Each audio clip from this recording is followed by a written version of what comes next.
There are three main pillars on which we build our games: controls, camera and character actions. And these will define how the game will look, feel and play, and are the first areas to prototype in Hellblade.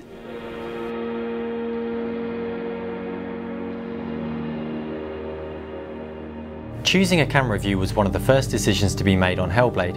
We're making a third-person action game, but even so, the type of camera can have a massive impact on the gameplay and the controls.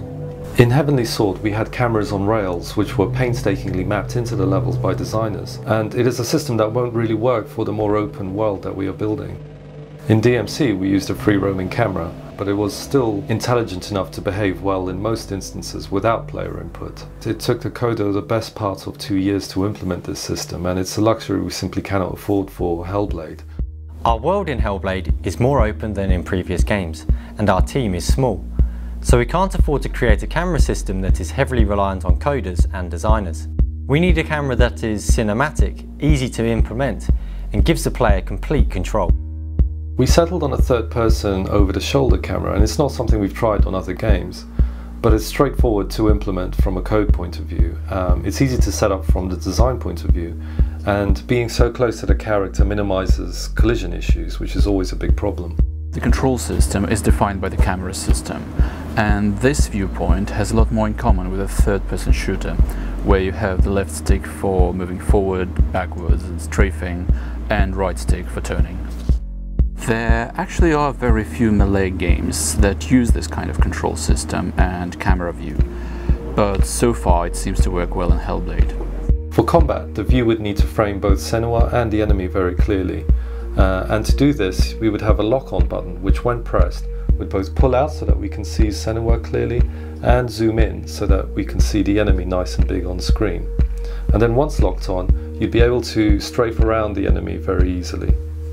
With this working, the next step was to try out different numbers of enemies and different sizes of enemies to see if the view could cope, to see how the controls would feel, and to explore how lock-on targeting would work in these instances. You may have noticed that our animations at this stage look very basic. In the prototyping phase we create bare bones placeholder animations that can be churned out and changed quickly as prototyping progresses. This allows us to iterate on gameplay to make it feel good before we focusing on making it look good. To find the right look for the combat animations, we always do a thing called style tests on all of our games, so it's no different for Hellblade. And in this style test I really wanted to capture the essence of Senua, that she should feel grounded, that there should be an anger that drives her attacks, that there's a wildness about her but also a sense of discipline that she's achieved through years of training. Happy with the results, the next step is to cut this up into usable animations, to get them into the game to make sure we're hitting all of the right notes in terms of control and responsiveness, whilst at the same time maintaining the visual style. So while we're using Unreal Engine 4 out of the box for the most part, combat is one area where the investment in iteration is required. Mel, one of our coders, is implementing our combat engine to do just that. The battle engine will allow us to visually create a combat system. It allows us to link together animations, reactions, pad inputs, data, and all other things like visual and sound effects. The Hellblade combat system is likely to involve hundreds of animations, sound effects, visual effects, and driving these are thousands of parameters that a designer will have to tweak over and over the course of the project. So the ability to iterate rapidly and often is what will determine the quality, the precision and the responsiveness of Hellblade's combat. The system runs in real time, so the combat system can be developed live while the game is running.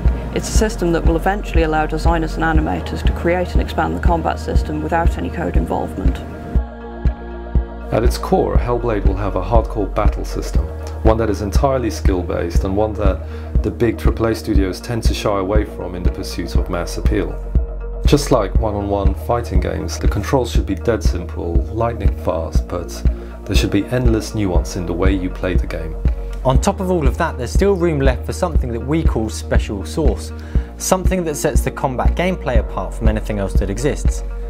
This is based on the themes that underpin the story and Senua's character, and we've already started to previs the ideas for this, which we'll be sharing in future episodes.